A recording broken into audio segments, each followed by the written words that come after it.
اسلامی پاکستان ہی خوشحال پاکستان ہے، اسلامی پاکستان ہی خوشحال پاکستان ہے۔ غلام ہیں رسول کے غلام ہیں،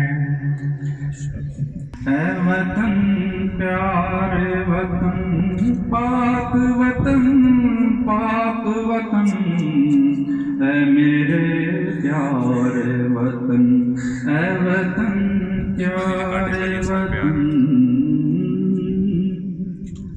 تجھ سے ہے میری تمناؤں کی دنیا پرنور، عزم میرا کبھی میرے ارادے ہیں غیور، میری ہستی میں انا ہے، میری مستی میں شعور، جہاں فضا میرا تخیل ہے تو شیریں ہے سخن، اے وطن پیارے وطن، اے وطن پیارے وطن، میرا دل تیری محبت کا ہے جاں بخش دیا، میرا سینہ تیری حرمت کا ہے سنگین حصار، میرے محبوب وطن تجھ پہ اگر جاؤں نثار، میں یہ سمجھوں گا ٹھکانے لگا سرمایہ تن، اے وطن پیارے وطن، اے وطن پیارے وطن، پاک وطن پاک وطن، اے میرے پیارے وطن، اے وطن پیارے وطن، تو دل افروز بہاروں کا ترو تازہ چمن، تو مہکتے ہوئے پھولوں کا سہانا گلشن، تو نوارز انا دل پہ باری مسکن،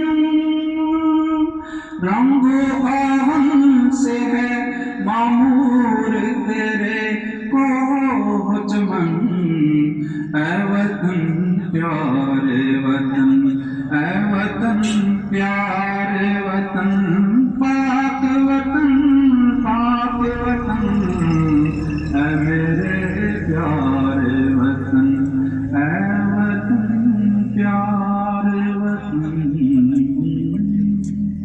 یہ تو وہاں پر ہم نے دیکھا کہ ایک بزرگ اور ان کی بیوی جو ہے وہ ایک ریڑے کے اوپر، گدا گاڑی کے اوپر دو بورے جو ہیں وہ رکھ کے لا رہے ہیں، تو وہ بڑی مشکل سے چل کے جا رہے تھے، تو ہم نے ہمارے پاس گاڑی تھی تو ہم نے کہا ان سے پوچھتے ہیں جی ان کو کیا مسئلہ ہے، تو وہ انہوں نے پوچھا جی آپ کدھر جا رہے ہیں، انہوں نے کہا جی کہ ہمیں یہاں سے ہم ہجرت کر کے آئے ہیں، تو جس گھر میں ہم آئے تھے وہاں ہمیں یہ بورے پڑے ہوئے ملے، اور انہوں نے جب کھول کے دیکھا تو اس کے اندر بہت سے سکے تھے، اس وقت کی جو کرنسی تھی، تو ہم نے کہا کہ یہ ہمارے تو نہیں ہیں، تو ایسا کرتے ہیں کہ اب ہمارا نیا ملک بن گیا تو ہم یہ جا کے اپنے ملک کے خزانے کے اندر جمع کرا دیتے ہیں، تو اب ہم اپنے گھر سے نکلے ہوئے ہیں اور ہمیں یہ نہیں پتا کہ پاکستان کا قومی خزانہ کدھر ہے، اور ہم یہ ڈھونڈ رہے ہیں کہ ہمیں کوئی بتائے کہ وہ خزانہ کہاں پہ ہم وہاں جمع کرا دیں، اور ان واقعات کے ساتھ ساتھ بعد کے ادوار کے اندر پھر جب لوگوں کو اور مختلف حالات جب بگڑنا شروع ہوئے تو علامہ اقبال کے جو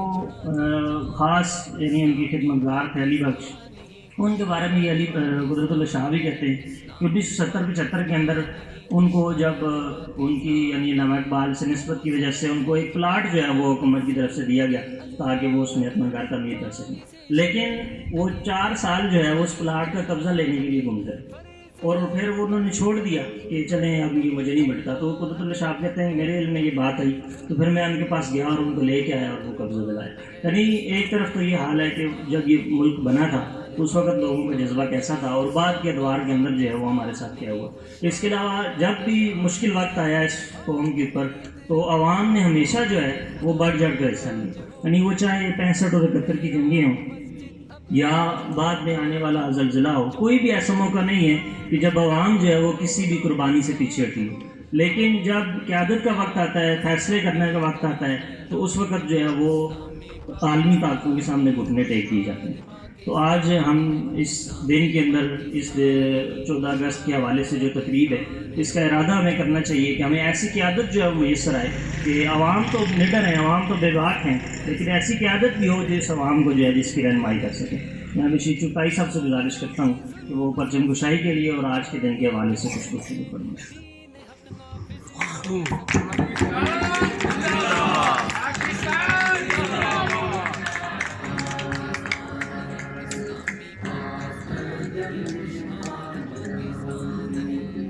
سب لوگ کھڑے ہیں.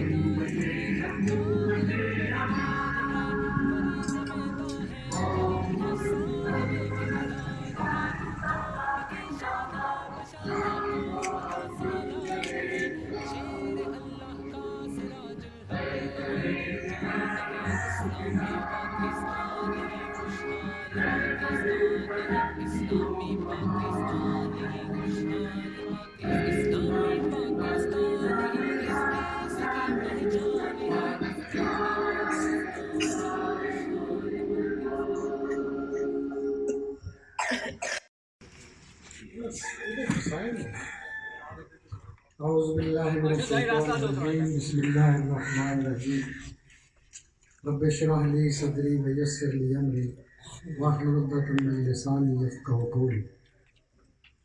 آپ آگے بیٹھ گئے، دور میں کھڑے ہیں. میں 2-4 منٹ لوں گا، زیادہ گفتگو نہیں کروں گا. آزادی ایک بہت بڑی نعمت ہے. 1937-38 میں جو خطبات کتاب لکھی گئی، خطبے دیے گئے جمعے میں، ان میں یہ بہت واضح طور پر کہہ دیا کہ مسلمان اور غلام، مسلمان اور غلام، انسانوں کا غلام، کسی مافیا کا غلام، دو چیزیں اکٹھی نہیں ہو سکتی. مسلمان ہمیشہ حریت پسند، آزادی پسند ہوتا ہے. وہ خود بھی آزادی پسند ہوتا ہے اور دوسروں کی بھی آزادی کو پسند کرتا ہے. 14 اگست 1947 بھی، لیکن 27 رمضان بھی ہے. جمعرات اور جمعے کا درمیانی شب رات کے 11:59 پر بات ہوئی تھی ریڈیو پاکستان سے کہ اگلے اعلان کا انتظار کیجیے، اور اگلا اعلان یہ تھا کہ پاکستان زندہ. قوم نے بڑی قربانی دی تھی. مہاجرت بہت بڑی عظیم قربانی ہوتی ہے، یہ سنت نبوی ہے. مہاجرت کوئی آسان نہیں ہوتی، یہ پھولوں کا سیج نہیں ہوتی، بڑی قربانیاں ہوتی ہیں. اس پر اس سخت موسم میں لوگوں نے قربانیاں دی اور لوگ آئے لٹے پیٹے. اس وقت جماعت اسلامی پاکستان کے سر 400 حکم تھے اور ان کی ڈیوٹی لگی تھی والٹن اور ارد گرد جو کیمپ تھے کہ جہاں پر لوگوں کی خدمت کریں. وہ صحت و صفائی کا بھی خیال کرتے تھے، جو کچھ کھانے پینے کو ان کو دینا ہوتا تھا وہ بھی دیتے تھے، اور ساتھ ان کی لیٹرینیں بھی صاف کرتے. حیضہ ہو جاتا تھا لوگوں کو، ان کی دوائیوں کا بندوبست بھی کرتے تھے. پہلے دن سے خدمت کا کام. سید مودودی رحمۃ اللہ علیہ 30 ستمبر کو یہاں پہنچے تھے. 1 اکتوبر کو انہوں نے ممدوح صاحب سے ملاقات کی تھی اور انہوں نے یہ کہا تھا کہ ممدوح صاحب، یہ پٹھان کوٹ والی سڑک بالکل ایسی ہی سڑک ہے جیسے حسنتال کی ایبٹ آباد روڈ ہے. اگر اس پہ آج قبضہ آپ کر لیں گے، آج کشمیر آپ کا ہے، ورنہ برسوں لگیں گے کشمیر نہیں لے سکیں گے. مولوی صاحب یہ ریاست کی باتیں ہم جانتے ہیں، آپ کو نہیں پتا کیا ہوتا ہے. وہ ایک چھوٹی سی سڑک تھی، اسی پہ پٹھان کوٹ تھا. اور سید مودودی اس راستے کو جانتے تھے، وہ کشمیر کو جاتا تھا، مین سڑک کی غلطیاں تھیں، کوتاہیاں تھیں۔ اس وقت آزادی مل گئی ایک معاہدے کے تحت، مجبوری تھی انگریز کی، آزادی دے کے ہمیں چلا گیا۔ پاکستان کا مطلب لا الہ الا اللہ بات تھی، قرآن ہمارا دستور بات تھی، لیکن پہلی کیبنٹ جو بنی اس میں 5 وزراء تھے۔ 5 وزراء میں سے پاکستان کا تعارف کرانے والا ایک قادیانی ظفر اللہ خان تھا جو وزیر خارجہ تھا، وہ جس نے قرآن کا نظام نافذ کرنا تھا، اس کا نام تھا جگیندر ناتھ منڈل ایڈوکیٹ، وہ قائد اعظم کے دوستوں میں سے تھا۔ پہلے دن سے یہ قرارداد مقاصد جس کو ہم کہتے ہیں، اس کا مطلب ہوتا ہے صاف لفظوں میں کہ ہم یہ پاکستان کس مقصد کے لیے بنا رہے ہیں۔ پاکستان پہلے بن گیا، قرارداد مقاصد بعد میں پاس ہوئی، اور جس طرح سے وہ پاس کرانی پڑی اور جتنی جدوجہد کرنی پڑی، مولانا شبیر احمد سلمانی رحمۃ اللہ علیہ، مولانا تھانوی رحمۃ اللہ علیہ، اور بھی بہت سارے علماء پیران کرام نے، اور سید مودودی رحمۃ اللہ علیہ جس طرح سے کوشش کی تھی، وہ تو بڑی مشکل سے وہ قرارداد پاس ہوئی۔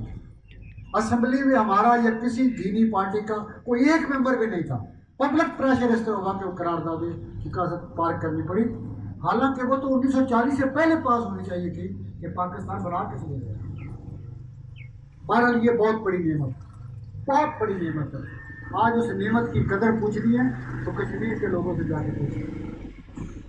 مشرقی پاکستان ہم سے الگ ہوا، اور پھر وہاں کے بہت سارے چیدہ لوگوں کو، جماعت اسلامی کی بڑی عظیم لیڈرشپ کو پھانسی دی گئی، پھانسیاں دی گئی۔ اس پھانسیوں کی وجہ کیا تھی؟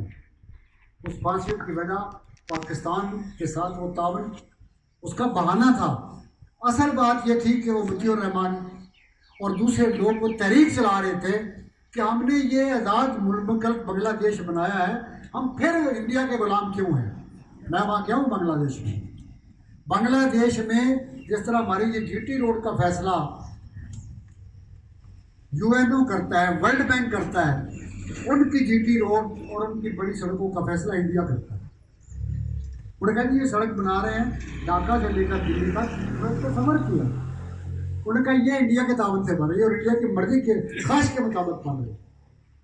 لیکن الحمدللہ اب ان کو بھی تھوڑی شکل آ گئی ہے، اور وہ تھوڑے اب اس بات پہ سوچنا شروع کیا ہے کہ جن لوگوں کو کافی دیر کی گئی، وہ لوگ تحریک چلا رہے تھے کہ ہم نے، اگر آپ کہتے تھے پاکستان سے آزادی حاصل کی ہے تو ہم انڈیا کے غلام کیوں ہیں؟ انڈیا کے غلام تو ہم پہلے بھی تھے۔ یہ ملک بنا تھا اسلام کے نام پر، یہ قائم رہے گا اسلام کے نام پر انشاءاللہ، اور اگر یہ نہیں کا اسلام کے نام پہ آئے گا تو یہ قائم نہیں رہے گا، اس کی حیثیت ہی کوئی نہیں۔ لیکن مسلمانوں کی حالت تو یہ ہے کہ کل یو اے ای نے اسرائیل کو تسلیم کر دیا، اب سعودی عرب بھی تسلیم کرنے والا چند دنوں میں، پھر ہوگا کہ ہم پر پریشر آئے گا کہ آپ بھی تسلیم کریں۔ اور یہ قیادت جو لائی گئی ہے، یہ لائی اس لیے گئی، اللہ ہم پہ رحم فرمائے، ہمیں شعور عطا فرمائے۔ ہمارے کرنے کا کام کی یہ ہے کہ یہ نصف صدی سے زیادہ جو سفر گزر گیا، 75 سال 73 سال گزر گئے، اس میں ہم نے ایک کھویا بھی بہت ہے، پائے بھی بہت ہے۔ تجربہ بھی ایک بڑی شے ہوتی ہے۔ ہم ایک بات کا اگر تہیہ کر لیں تو اس ملک کے حالات بدل سکتے ہیں۔ ایک تو جو بھی قیادت ہم منتخب کریں کہیں سے بھی، وہ مسجد کی قیادت ہو، وہ شہر کی قیادت ہو، وہ یو سی کی قیادت ہو، اور وہ ملک کی قیادت ہو، دو چیزیں دیکھنی چاہیے۔ جس کو کھڑا کیا گیا ہے وہ کس کردار کا آدمی ہے، جو پارٹی اس کے پیچھے ہے وہ کس طرح، کس تنظیم کے، اس کس کردار کے لوگ ہیں، خدمت کرنے والے ہیں یا خدمت لینے والے ہیں، دیانتدار ہیں یا بد دیانت ہیں۔